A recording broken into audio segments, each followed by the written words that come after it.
Salut mes amis, je viens vous parler de certains symboles et titres de la Vierge Marie. Premièrement, c'est l'échelle de Jacob. Quand Jacob vit son frère Ésaü, il s'est endormi sur le chemin. Dans son sommeil, il revint d'une longue échelle reliant le ciel à la terre, avec de nombreux anges montant et descendant.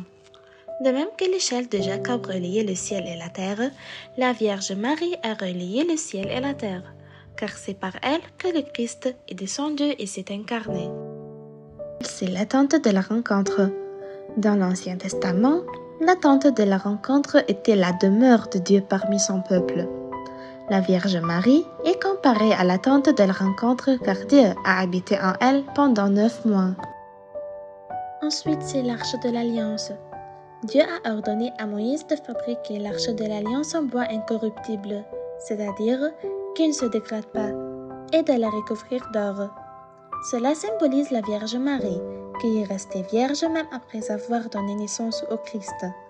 L'or, étant l'un des métaux les plus précieux, représente également l'importance et la valeur de la Vierge.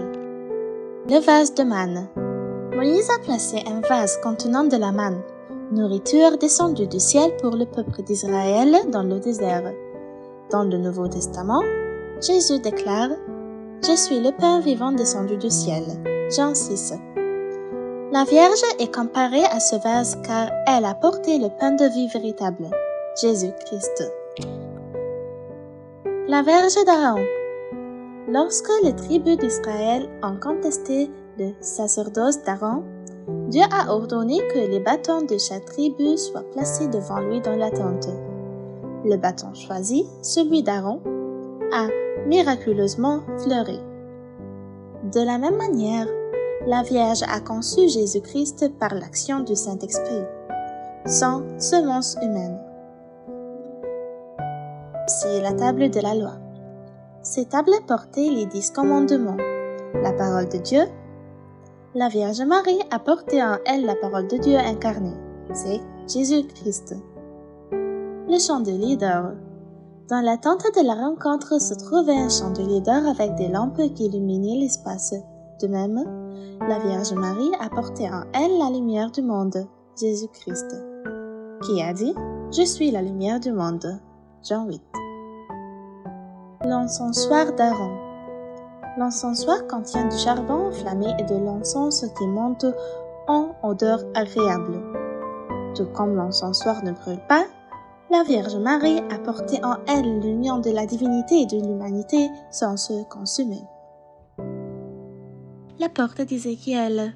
Dans Ézéchiel 44, il est mentionné une porte fermée à l'est par laquelle seul le Seigneur, le Dieu d'Israël, est entré. Cette porte est un symbole de la virginité perpétuelle de Marie, avant, pendant et après la naissance de Jésus. Septièmement, c'est la coupole. La coupole rappelle l'attente de la rencontre où Dieu résidait parmi son peuple. De même, Dieu s'est incarné et a habité dans le sein de la Vierge Marie. Comme dit dans la Théotokie du dimanche, on t'a comparé, ô Marie la Vierge, à la véritable coupole où Dieu réside.